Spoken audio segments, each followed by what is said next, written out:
If you recall a year back, Sony was prepared to shut down the stores for PS3 and PS Vita, a move that angered a number of fans, as it would no longer allow fans to buy certain games and downloadable content for these platforms. And who could blame them? As time goes along, finding physical copies of these games can be increasingly more difficult, and when you do find them, the price for them could be absolutely astronomical. The end result is that playing these games legally becomes a huge challenge, a challenge that just shouldn't exist in the digital age. Thankfully, in the case of Sony, we collectively bullied them so hard that they canceled their plans to shut down the shop. And it looks like Nintendo is next in line for this ratio, with Nintendo now shutting down the eShops for Wii U and 3DS. On May 23rd of this year, you'll no longer be able to use a credit card to add funds to your Nintendo eShop account. And after March 2023, the eShop will be shut down for good. Though they do mention it will be possible to re-download games and DLC, as well as receive software updates and play games online will still be possible. For now at least, it will not be possible to purchase any new games, with Nintendo saying that this is just the natural life cycle for any product line as it becomes less used by consumers over time. Sure. But the bigger question becomes all of the classic games that you bought on these systems, to which Nintendo has put out a handy FAQ about, which they deleted hours later because of the tremendous backlash that it got. This part in particular is one that fans would not let them live down, with the FAQ saying, quote, "Once it is no longer possible to purchase software in the Nintendo eShop on Wii U and the 3DS family of systems, many classic games for most past platforms will cease to be available for purchase anywhere. Will you make classic games available to own some other way? If not, then why? Doesn't Nintendo have an obligation to preserve its classic games by continually making them available for purchase?" To which Nintendo poorly answers, "Across our Nintendo Switch Online membership plans, over 130 classic games are currently available in growing libraries for our various legacy systems. The games are often enhanced with new features such as online play. We think this is an effective way to make classic content easily available to a broad range of players. Within these libraries, new and longtime players can not only find games they remember or have heard about, but other fun games they may not have thought to seek out otherwise. We currently have no plans to offer classic content in other ways." The first problem with this statement is that it reads either pay the Nintendo Online sub fee or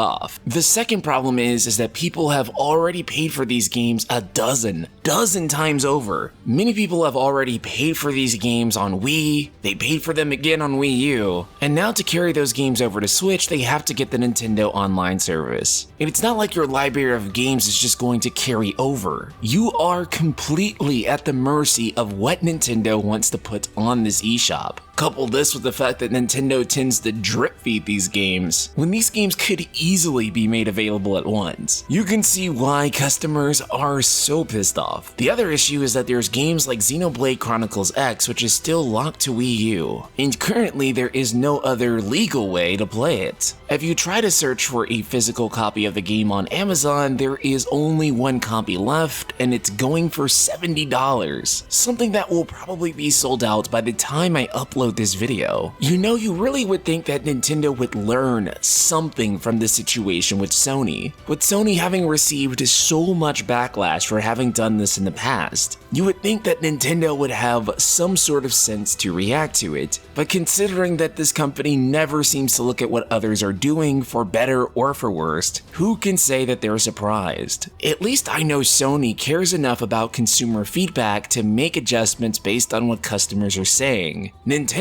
I do not have that same level of trust, and honestly, I would not at all put it past Nintendo to just look at this consumer feedback and throw it out the window, and moving forward with their plans regardless of whether we like it or not. But regardless of which, I think that it's something that fans should not be silent about. By quietly allowing Nintendo to do this, you send the message that this is okay and acceptable, and then that starts giving companies like Sony ideas that they can go back and maybe shut down down the PS3 and Vita stores themselves. And whenever you deny customers the ability to legally buy a game from you, literally want to hand you money, drastically inflating the cost of physical games that people want to give you money for, then Nintendo, you absolutely cannot be mad when people seek out other alternative ways to acquire those games, because you are the one who denied them. But those are just my thoughts on it. Subscribe, hit the bell icon, and let me know yours in the comments below. We're trying to hit 90,000 subscribers this year, so if you could hit the subscribe button, we'll be that much closer. And with that said and done, I will see you all next time.